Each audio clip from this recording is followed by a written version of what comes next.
Сәлеметсіңдер ме балалар? Бүгін 22-ші сабақты талқылаймыз. Сабағымыздың тақырыбы дауыссыз П мен Б әріптері.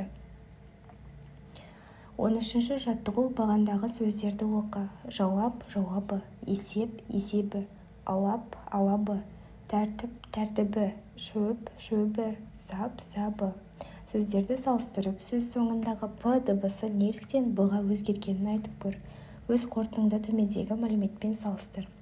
П дыбысы қатаң дауыссыз, ал қосымша дауысты дыбыстан басталғанда айтуға жеңіл болу үшін ияңданады, яғни Б дыбысына айналады. П дыбысына аяқталған сөзге дауыстыдан басталған қосымша жалғанғанда П, Б болып өзгереді. Төмендегі мәліметпен өз ойымды бөлісетін болсам, мен төмендегі мәліметпен қосыламын. 14-ші жаттығу мәтінді түсініп оқы. Асқар әдеттегідей мектепке бір ғана қалам алмады, 3 қалам алды. Оны әкесі байқаса да ештеңе демеді. Бірде ол асығып әкесіне келді. Әке, сізде 1-2 қалам болса беріңізші, деді. Әкесі жұмыс үстелінің тартпасынан 2 қалам алып үндемей ұсынды. Бір күні әкесі: Асқар, сенің бұл әрекетіңді түсінбедім. Мектебіңе бірнеше қаламмен кетесің де біреуімен ғана қайтасың, қалғандарын қайда жібересің, деді. Мен кейбір достарымның жиі-жиі қаламы болмай қалады, біреулері үйінде ұмытып қалдырады. Сондайда мен оған өз қаламымның біреуін беремін, деді Асқар. Мәтін Мөлдір бұлақ журналынан алынған екен. Балалар, енді тапсырманы бірге орындайық. Мәтін не туралы? Мәтін жақсылық жасаумен достарына көмектесу туралы. Асқар мектепке әдейі бірнеше қалам алып жүреді, себебі кейде достарының қаламы болмай қалады, ол оларға көмектесіп өз қаламын береді. Негізгі ой: мәтіннің негізгі ойы: жақсы адам әрқашан өзгеге көмектесуге дайын болу керек.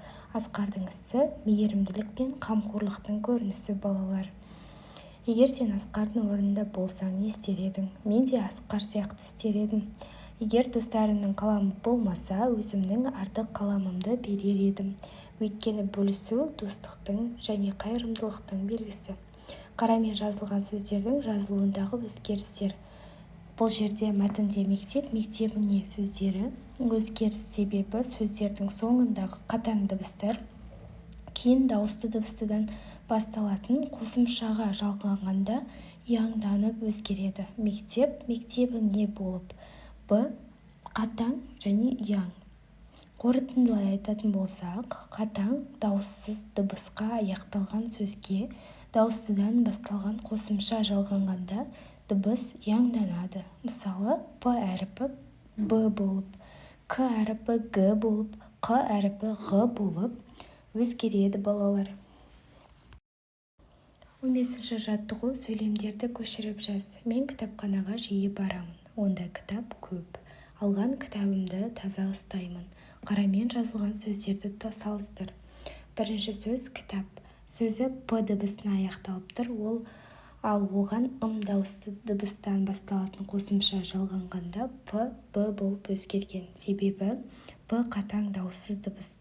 Дауыстыдан басталатын қосымша жалғанғанда айтуға жеңіл болу үшін ияңданып Б дыбысына айналады. П дыбысы дауыстыдан басталған қосымша келгенде Б-ға өзгереді. Мысалы, кітап, кітабы. 16-шы жаттығу берілген сөздерге Ы әріптерінің тестісін қосып жаз. П-ның өзгеру себебін түсіндір.